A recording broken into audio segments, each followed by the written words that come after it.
Bismillahirrahmanirrahim. Assalamualaikum warahmatullahi wabarakatuh. Selamat pagi teman-teman semuanya. Semangat pagi, semoga kita tetap sehat dimanapun kita berada. Karena kesehatan merupakan hal terpenting yang perlu kita miliki. Perkenalkan, saya Muhammad Zaki dari Prodi Ekonomi Syariah yang mengampu mata kuliah Manajemen Sumber Daya Manusia. Melanjutkan video saya sebelumnya, pada kesempatan kali ini saya akan menjelaskan materi terkait motivasi kerja, yang mana penting untuk diketahui intensi karyawan dalam sebuah perusahaan dalam bekerja. Kita mengenal ada dua jenis motivasi, yaitu motivasi intrinsik dan motivasi ekstrinsik. Untuk itu, perlu kita pelajari kontrol diri atau kendali diri yang dimiliki para karyawan, yaitu locus of control internal, di mana kita mempercayai bahwa kesuksesan yang kita miliki itu karena kerja keras kita yang datang dari internal diri kita.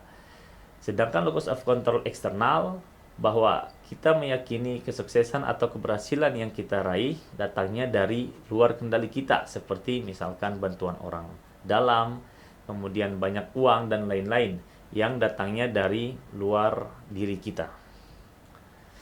Kemudian studi yang dilakukan di negara-negara Amerika dan Eropa menunjukkan bahwa faktor penyebab utama karyawan puas dalam bekerja itu bukan karena gaji yang banyak, tetapi karena dia merasa cocok dengan pekerjaannya, karena relevan dengan keilmuannya, dan dia menyukai pekerjaan itu sendiri, sedangkan gaji atau pendapatan itu hanya di urutan keempat.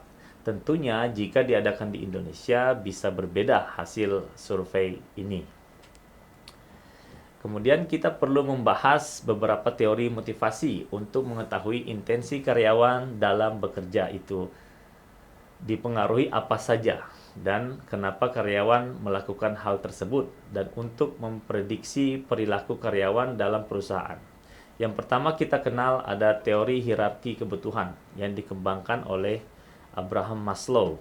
Teori ini mengatakan bahwa kebutuhan manusia itu bertingkat, dan jika kita berada dalam level kebutuhan dasar, maka kita tidak akan memikirkan level atau kebutuhan di atasnya, yaitu kebutuhan rasa aman, sosial, penghargaan, apalagi kebutuhan aktualisasi diri.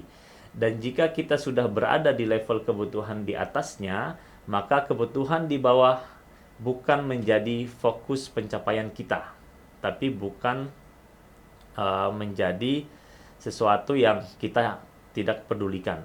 Untuk teori ERG, yaitu singkatan dari Existence, Relativeness, dan Growth, yang sekaligus mengkritik teori Maslow dengan mengatakan bahwa kebutuhan manusia itu tidak bertingkat seperti hierarki Maslow, tapi dalam satu waktu kita membutuhkan seluruh kebutuhan yang disampaikan Maslow tersebut. Kemudian, teori motivasi selanjutnya yaitu ada teori kebutuhan McClelland, yang menyebutkan bahwa kebutuhan manusia untuk memotivasi itu ada tiga. Yang pertama adalah need of achievement, kemudian yang kedua adalah need of power, dan yang ketiga adalah need of affiliation. Selanjutnya teori dua faktor dari Friedrich Herzberg yang menyatakan bahwa lawan kepuasan bukan ketidakpuasan, namun tidak ada kepuasan. Dan lawan dari ketidakpuasan adalah tidak ada ketidakpuasan, yang berarti untuk menciptakan kepuasan karyawan, maka perusahaan perlu memberi motivasi intrinsik, bukan motivasi ekstrinsik, yang saya bahas pada slide sebelumnya. Dan untuk menurunkan ketidakpuasan karyawan, manajemen perusahaan perlu memberikan motivasi ekstrinsik. Kemudian selanjutnya ada reinforcement theory atau teori penguatan, yang menyatakan bahwa orang akan berperilaku untuk mendapatkan apa yang dia inginkan dan menghindari sesuatu yang tidak diinginkan. Kemudian perilaku seseorang akan diulang jika mendapatkan konsekuensi yang positif. Dan selanjutnya adalah teori self-determination atau dalam bahasa Indonesia teori penentuan nasib sendiri. Teori ini menyampaikan bahwa orang akan lebih senang mengerjakan apa yang dia suka, kemudian orang lebih menyukai memiliki kontrol atas dirinya, sehingga awalnya tugas yang dinikmati berubah menjadi kewajiban, maka akan mengurangi motivasi dari karyawan itu. Kemudian ketika motivasi ekstrinsik diberikan, maka akan mengurangi motivasi-motivasi intrinsik. Kemudian teori selanjutnya adalah social learning theory dari Albert Bandura yang menyatakan bahwa lingkungan sangat berpengaruh terhadap perilaku belajar. Seperti kita ketahui bahwa ketika kita bergaul dengan si A, mungkin kita akan ikut-ikutan apa yang si A lakukan. Kemudian seseorang akan belajar melalui pengamatan dan melihat tingkah laku dari orang lain. Dan yang selanjutnya, pembentukan budaya organisasi dapat dijelaskan oleh teori ini, karena budaya itu merupakan sebuah hal yang sering diulang-ulang oleh anggota organisasi. Kemudian teori selanjutnya adalah teori sosial kognitif. Jadi teori ini juga dikemukakan oleh Bandura yang menyatakan bahwa kepercayaan diri yang tinggi atau efikasi diri akan lebih mampu mengerjakan tugas-tugas yang sulit karena dia yakin dia bisa mengerjakan apa yang dibebankan kepada dirinya. Kemudian peningkatan self efficacy dapat melalui pengamatan, dapat melalui pengalaman, contoh orang lain, motivasi dari orang lain, dan fisiologis dan emosional. Kemudian teori ini juga mengatakan teori ini juga sangat cocok menjelaskan motivasi untuk berprestasi seseorang. Baik, teori selanjutnya adalah teori penetapan tujuan atau goal setting theory. Teori ini dikembangkan oleh Edwin Locke yang mengatakan bahwa tujuan yang lebih spesifik akan meningkatkan kinerja daripada tujuan yang tidak spesifik. Tujuan yang sulit akan lebih meningkatkan kinerja daripada tujuan yang mudah. Kemudian kinerja akan lebih baik ketika terdapat umpan balik gitu, sehingga dia memiliki evaluasi untuk mengetahui apa yang telah dia kerjakan.